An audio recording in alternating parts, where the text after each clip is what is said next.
Do you want to make the battlefield your canvas and end combat encounters entirely in a turn? Well, I'm going to show you how.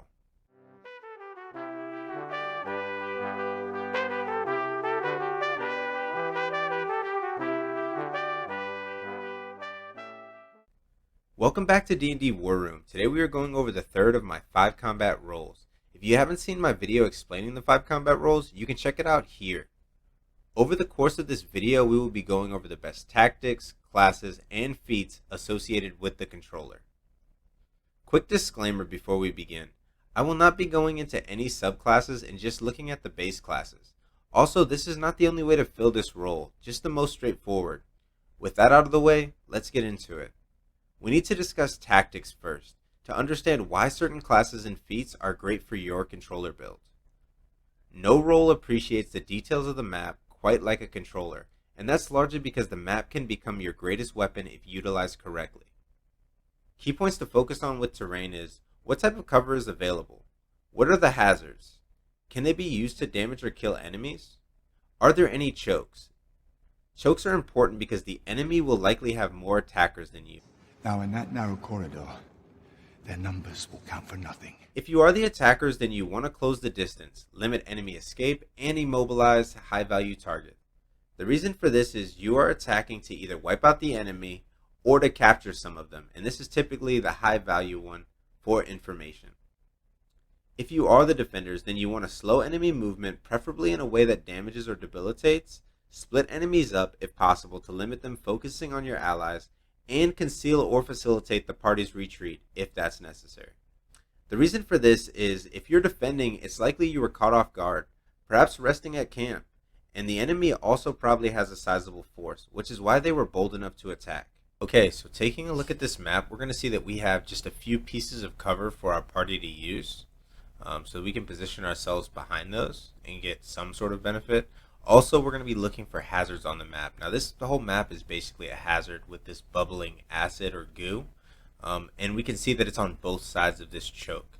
Now, the enemy is on one side of the choke and we're on the other, but we want to let our enemy go first so that we can push them into the hazards and avoid getting pushed into the hazards ourselves.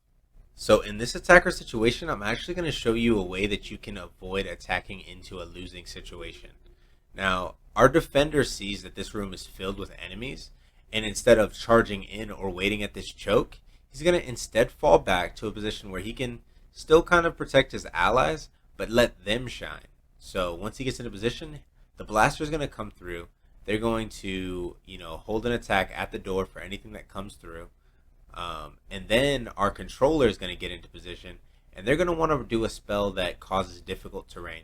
Really makes it hard for the enemies to get out of there. And in this case, they're going to use spiked growth.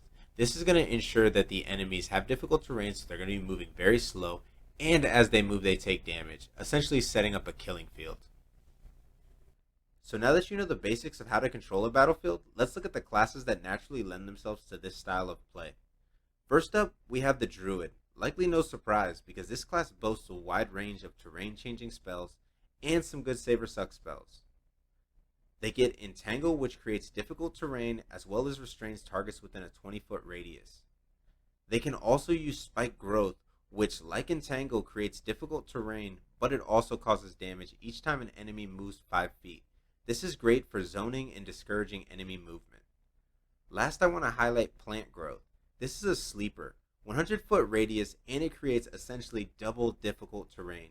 And you can specify gaps in this area as normal terrain for your allies, and it makes for the perfect escape spell or a quick killing field. So here we have our defensive situation. At their camp in the woods, our party is alerted to the sound of a zombie horde moving in on them with a deathlock or two in the background. Now, our controller, with their hopefully high initiative, is going to go first and cast Growth on the area.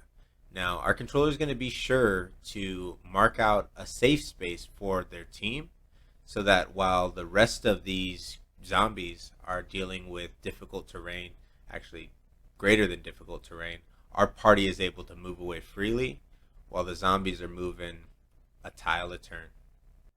Next up, we have the Ranger. They get access to Druid spells. They should get a decent boost to their initiative due to them using Dex as a main stat, and they have the damage and range to whittle down those high value targets from afar. Rangers get access to Ensnaring Strike. It's an excellent single target spell for restraining those high value targets and preventing them from escaping. Finishing out the top 3, I have the Sorcerer/Wizard. A cop-out, I know, but ultimately for the controller's purposes, their pros and cons are about equal, and maybe I'll dive into that in another video. Anyway, with their large spell list, they get access to a lot of terrain-changing spells, but more importantly, they get some of the best save or suck spells. They get spells like Hypnotic Pattern, which has the ability to straight up end or trivialize an encounter if they fail their saves. They also get Polymorph. With a single failed save, you can turn the BBEG into a small critter, and then you've got an hour to plan how to dispose of them. Also, their access to Wall of Flame is perfect for zoning out enemies. This is great in a defensive position, especially with the added fear effect fire has on less intelligent enemies. Here we see our party in the same defensive position as before, except for this time instead of running, they are going to stand and fight, but they're going to fight smart. By casting Wall of Flame, our controller is able to damage the first row of zombies, and then also stop their approach. As you can see, they were trying to head straight for our party, but with this Wall of Flame, they either have to walk through and take damage, or walk around. Now, whichever they choose, this gives our party time to set up and whittle them down. This role is so spell heavy and save focused that you probably want to stick to just improving your ASIs. But if you have room for a feat, I would suggest one of the 3 following. First up, we have Resilient Constitution. The +1 to Constitution is great because rounding out your Constitution is universally needed. Also, the bonus to your Constitution saves are great because you'll likely be concentrating on some spell, and failing that check can cost you an ally or your party. Second, we have Warcaster. More beneficial if you have your hands full, but the advantage on con saves is good for everyone. I won't say which is better because I don't crunch the numbers. I'm just here to give you options. You know your character best. Last one is Alert. It sounds crazy, I know, but hear me out. It's a +5 to your initiative. Your dexterity likely isn't your primary stat, so this boost will help you reliably start out combat higher in the turn order. This is really useful because it lets you set up the battlefield. Going last or after the enemies have closed the gap and gotten melee with your teammates means your terrain-changing spells are largely useless unless the enemy tries to retreat. The controller is the party tactician and combat advisor. Playing a controller means analyzing every combat situation, and in that, a lot of roleplay potential opens up. You can be the overthinker who worries their calculations might be wrong, or that cave looks real unstable. Or you can be the show-off who revels in embarrassing their enemies with their tactical genius. No matter how you play it, everybody loves having a controller on their team. So I hope these tips help you help them. If you like this, please leave a like. If you think I missed anything, comment below to help me and your fellow players out. And lastly, if you enjoy D&D content that combines roleplay with optimization, consider subscribing. If you're interested in more party roles, you can check out the Defender or Supporter video posted above. And be on the lookout for the Blaster video, which should be dropping shortly. Once again, thank you for watching. So I want to take this time to say thank you to Dice Grimorium. He's the one who made the maps that I used for today's example. In fact, he makes most, if not all, the maps I use in my videos. So go check him out. He's got tons of free maps for you to use in your games. I also want to say thank you to Captain Diablo for letting me use the art that was so prominently featured in this video. He's been the one who's been behind all of my roll video arts. And lastly, I want to say thank you to Rika Rini because she's the one who created the new face of this channel.